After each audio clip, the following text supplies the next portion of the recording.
محب وطن کمانڈوز کی ایک سنسنی خیز داستان جو دفاعی وطن کے ساتھ ساتھ وادی کشمیر کو بھارتی درندگی سے بچانے کے لیے پچھلی 7 دہائیوں سے مسلسل دشمن کے سینے پر مونگ دل رہے ہیں۔ کہانی کی طرف بڑھنے سے پہلے آپ سے گزارش ہے کہ چینل کو سبسکرائب کیجیے اور ویڈیو کو لائک کیجیے۔ آئیے کہانی کی طرف چلتے ہیں۔ عمران بولا ٹھیک ہے لالا جی، اور وہ ہوٹل کے ملازم کے ساتھ اوپر چلا گیا۔ گل خان یعنی رام پرشاد نے عمران کو دوسری منزل کا کونے والا چھوٹا سا کمرہ دیا تھا، جس میں ایک چارپائی بچھی تھی اور 2 کرسیاں ایک چھوٹی تپائی پڑی تھی۔ کارنس پر گاندھی کی تصویر لگی تھی۔ عمران کے پاس کوئی سامان وغیرہ تو تھا نہیں، صرف ایک تھیلا تھا جس میں اس کے کپڑے اور بعض ضروری چیزیں تھیں۔ رات کے 10 بجے تک عمران ہوٹل کے کاؤنٹر پر بیٹھا کام کرتا رہا۔ اس کے بعد گل خان عرف رام پرشاد نے اسے کہا، موہن داس کھانا کھا کر اوپر جا کر سو جاؤ، اب تمہاری چھٹی ہے۔ عمران نے ہوٹل کے چھوٹے سے ہال کمرے میں ہی بیٹھ کر کھانا کھایا۔ جب وہ اوپر جانے لگا تو رام پرشاد یعنی گل خان اس کے قریب سے گزرتے ہوئے آہستہ سے بولا، میں رات 12 بجے آؤں گا۔ عمران اپنے کمرے میں آ گیا اور رات کے 12 بجنے کا انتظار کرنے لگا۔ ٹھیک 12 بجے دروازے پر دستک ہوئی۔ عمران نے دروازہ کھولا۔ گل خان عرف رام پرشاد جلدی سے اندر آ گیا۔ دروازہ بند کر کے چٹکی لگا دو۔ عمران نے ایسا ہی کیا۔ گل خان یعنی رام پرشاد اس کے سامنے کرسی پر بیٹھ گیا۔ کہنے لگا، جو دستاویز پاکستان کو اشد ضروری چاہیے ان کا تعلق بھارت کے محکمہ جنگ سے ہے۔ یہ شاہ جی بھی جانتے ہیں کہ اس قسم کے ٹاپ سیکرٹ کاغذات کا علم یا تو پردھان منتری کو ہوتا ہے یا وزیر دفاع یا سیکرٹری دفاع کو معلوم ہوتا ہے۔ ان دستاویزات کو بڑی حفاظت اور رازداری سے رکھا جاتا ہے، کیونکہ ان میں ملک کی تینوں مسلح افواج یعنی آرمی، نیوی اور ایئر فورس کی پوری جنگی قوت اور جنگی ساز و سامان کا ذکر ہوتا ہے۔ پھر بھی میں اپنے ذرائع کو بروئے کار لاتے ہوئے یہ معلوم کرنے کی کوشش کروں گا کہ کیا ان دستاویزات کی کوئی فوٹو کاپی بنوائی جا سکتی ہے۔ تمہیں معلوم ہونا چاہیے اور شاید شاہ جی نے بھی تمہیں بتایا ہوگا کہ میں یہاں پکا دیش بھگت اور کٹر ہندو اور پاکستان کا دشمن بن کر رہ رہا ہوں۔ کانگریس کے علاوہ میں نے بھارت کی پاکستان دشمن اور متعصب ہندو جماعت بھارتی جنتا پارٹی سے بھی اپنے آپ کو جوڑ رکھا ہے۔ میرے پاس ایک سکھ سردار جی اور ایک ہندو بیٹھا تھا جس کو میں موہرا صاحب کہہ کر بلا رہا تھا۔ یہ موہرا بڑا زہریلا ہندو ہے اور دن میں پاکستان کے مسلمانوں کو 4-5 گالیاں نہ دے لے اسے چین نہیں آتا۔ میں تمہارے ذکر سے اس کے دماغ میں یہ بات ڈالنا چاہتا تھا کہ یہ لڑکا مشکوک نہیں ہے اور اسے تمہارے پیچھے لگنے کی ضرورت نہیں ہے۔ تم بھی اپنے رویے سے یہی ظاہر کرنا کہ تم کٹر اور متعصب ہندو ہو اور پاکستان کے اور مسلمانوں کے دشمن ہو اور بھارت میں رام راج کے حامی ہو اور پاکستان اور بنگلہ دیش کو ایک بار پھر بھارت ماتا کے ساتھ ملانے کا خواب دیکھ رہے ہو۔ عمران بڑے غور سے گل خان عرف رام پرشاد کی باتیں سن رہا تھا۔ کہنے لگا، میں آپ کی ایک ایک ہدایت پر عمل کروں گا، لیکن بھارت کی تینوں مسلح افواج کی جنگی قوت اور فوجی ساز و سامان کے بارے میں دستاویزات کی فوٹو کاپی کی ہمیں اشد ضرورت ہے۔ میں ان دستاویزات کی فوٹو کاپی حاصل کرنے کی پوری کوشش کروں گا۔ میں بھارتی جنتا پارٹی کے ہفتہ وار سماگم یعنی اجلاس میں ضرور شرکت کرتا ہوں۔ جنتا پارٹی کے ممبر اور لیڈر وہاں پاکستان کو ختم کرنے کے منصوبے بناتے ہیں اور پارٹی کا جو صدر ایڈوانی ہے وہ تو پاکستان اور اسلام کا جانی دشمن ہے۔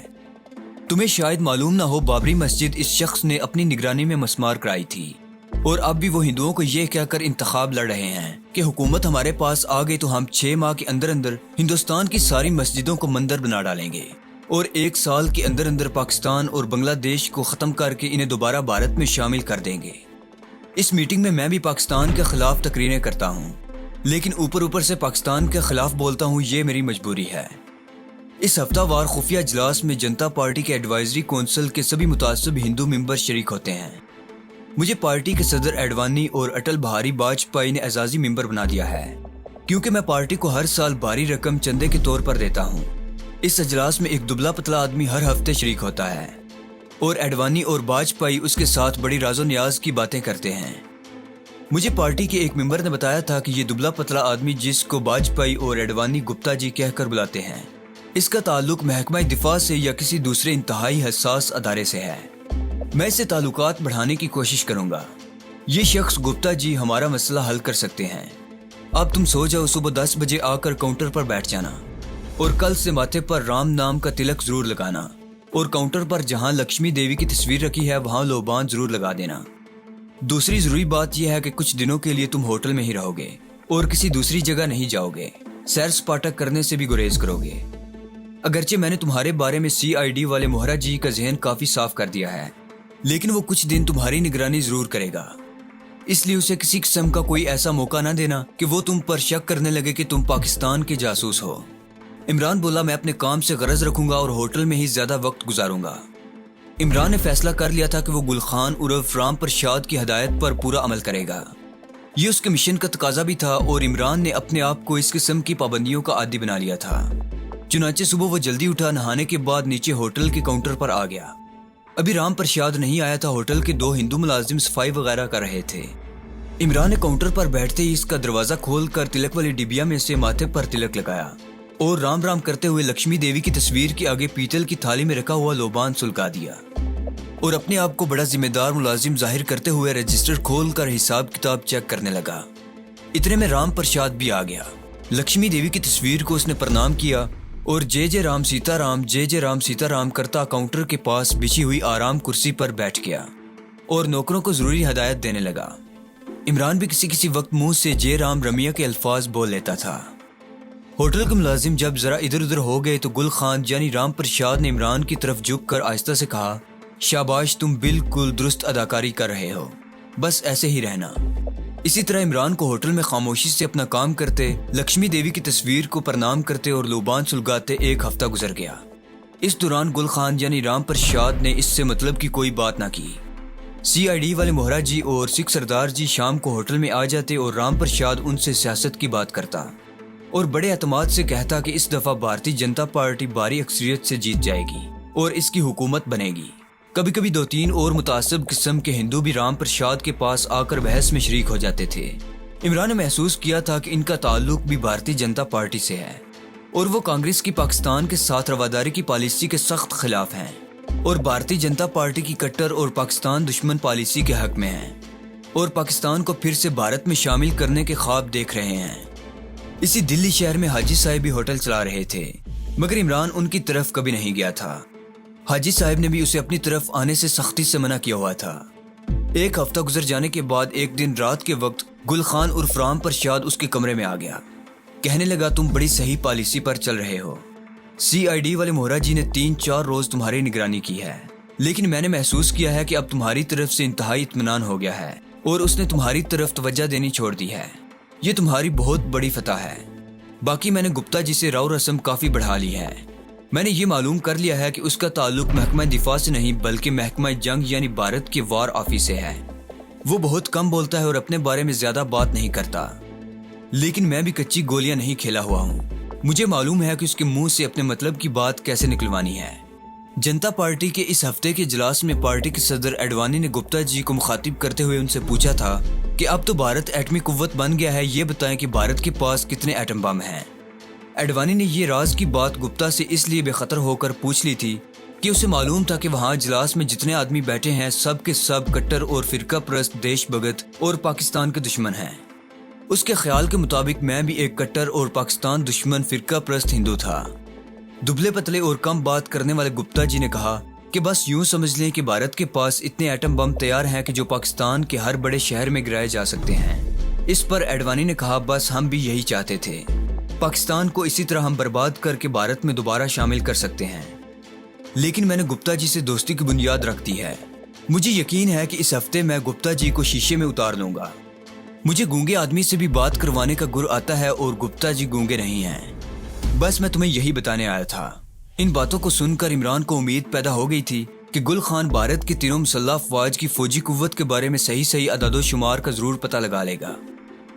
اس واقعے کو 4-5 دن ہی گزرے تھے کہ ایک شام کے وقت عمران نے دیکھا کہ گل خان یعنی رام پرشاد ایک ٹیکسی سے اترا۔ اس کے ساتھ ایک پختہ عمر کا دبلا پتلا آدمی بھی تھا جس نے نظر کی اینک لگا رکھی تھی، کھدر کا کانگریسی کرتا پاجامہ پہن رکھا تھا، سر کے بال کہیں کہیں سے سفید ہو رہے تھے۔ رام پرشاد اسے ساتھ لے کر ہوٹل میں آ گیا اور سب سے پہلے اس نے نوارد سے عمران کا تعارف کرایا۔ گپتا جی، یہ میرا بھتیجا موہن داس ہے۔ اس کے پتا جی کے ماتا پتا اور پریوار کے سارے آدمی فسادات میں مسلمانوں نے قتل کر دیے ہیں۔ اس کے پتا جی بڑی مشکل سے جان بچا کر امرتسر پہنچے تھے۔ یہ نوجوان موہن داس یعنی میرا بھتیجا پاکستان کا جانی دشمن ہے اور اس دفعہ الیکشن میں میرے ساتھ یہ بھی بھارتی جنتا پارٹی کو ووٹ دے گا۔ دراصل گل خان یعنی رام پرشاد اس تعارف سے عمران کو یہ بتانا چاہتا تھا کہ یہی گپتا جی ہیں جن کا تعلق دلی گورنمنٹ کے محکمہ جنگ سے ہے۔